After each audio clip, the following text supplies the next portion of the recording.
Thomas Frank's journey from almost giving up coaching to becoming a Champions League manager has many stories, but this one might be the most shocking. It all started in June 2013 when Thomas Frank became Brøndby's new manager. They were in total free fall at the time, only avoiding relegation in the final few games of the 2012-2013 season. They had also just narrowly avoided bankruptcy at the 11th hour from new owners who arrived just 1 month before Thomas Frank arrived. The entire club needed a reset, and Thomas Frank was the guy entrusted to deliver it. The new chairman wanted to go down the youth route, and Frank was seen as perfect as he had just been coaching the under-17 and under-19 Danish national teams. The new chairman, Aldo Peterson, said there won't be any managerial changes just because our strategy isn't going as hoped. Development is our goal and it's what we're keeping track of. Thomas Frank didn't have a good start to his Brøndby tenure and didn't win in the first 7 league games. He also got knocked out of the Danish Cup by his old lower league club, Vidovre.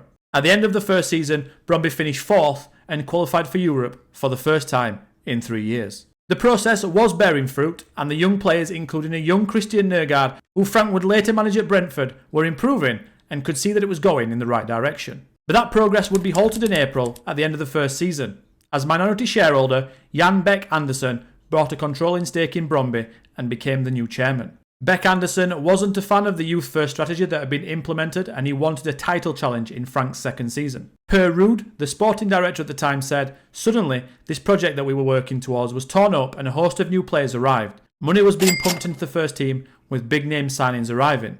Among those were Daniel Agger, who returned from Liverpool for $3 million, and ex-Bolton striker Johan Elmander coming back after 8 years away." Ruud then went on to say that Frank remained professional where others may have been upset and said, "OK then, now we have to try and win the league." The heavy investment would end up proving a hindrance as Brøndby crashed out of Europa League qualifiers to Club Brugge, losing 5-0 on aggregate. Domestically, the league was only going slightly better as the possession-heavy side was struggling to break down teams, and by the winter break, the club ultras were beginning to make their dissatisfaction known. A winter friendly with Hoffenheim didn't help as they lost 7-0, and that seemed to cause a lot of supporters, the media and even some players to question Thomas, admits Martin Ornskov, one of the players who played in that game. The following day, Daniel Agger confronted Thomas Frank and demanded the manager make an example out of the team and make them train the following day. Ornskov then also recalled, "The morning after arriving back in Denmark, we were sent out to an exhausting run through the forest in the freezing cold. Nobody complained though, we knew it was Daniel Agger's idea and he also took part. For him, it was about setting the same standards he had experienced at Premier League giants Liverpool." He also said that Thomas Frank was a good coach, but he hadn't yet learned that nasty side to management. But that defeat marked a turning point. That freezing run through the forest had the desired effect, with Brøndby finishing 3rd this time and again qualifying for the Europa League.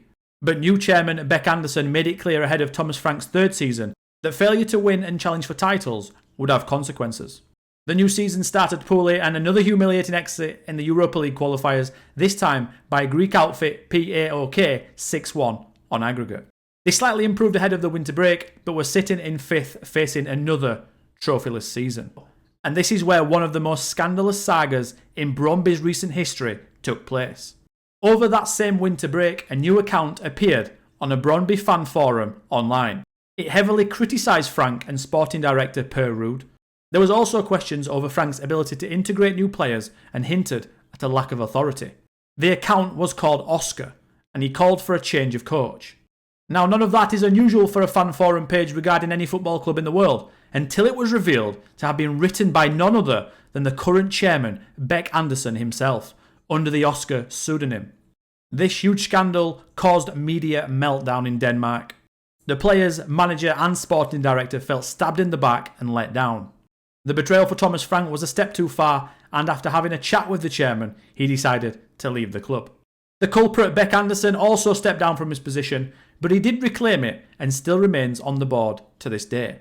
After leaving Brøndby, Thomas Frank spent time away from football, but he was still in high demand in his home country. In late 2016, after 9 months away from the beautiful game, Frank took a phone call that had piqued his interest, although it wasn't from a club in his native Denmark. On the other end of that phone call was Matthew Benham, Brentford chairman. The club had just risen from League One into the Championship and got a foothold in the 2nd tier of England. But this offer wasn't to be a manager. It was assistant manager to Dean Smith. Originally not keen on that idea, as it seemed a step back, Frank eventually took it. In October 2018, 2 years later, and rather than looking for outside candidates, they moved Thomas Frank up to the manager's position and never looked back. Promotion to the Promised Land followed, and now after securing Brentford as a Premier League mainstay, he joins Tottenham for a European adventure of the highest kind. Now what I am sure of is the Thomas Frank story will have many stories still to be written. From crashing out in the Europa League qualifiers to leading his team out in the Champions League proper via some online catfishing. How do you think Thomas Frank will fare at Tottenham? Let me know down in the comments what you thought of the story, and if you enjoyed the video, please consider leaving a subscription on the channel for more similar videos.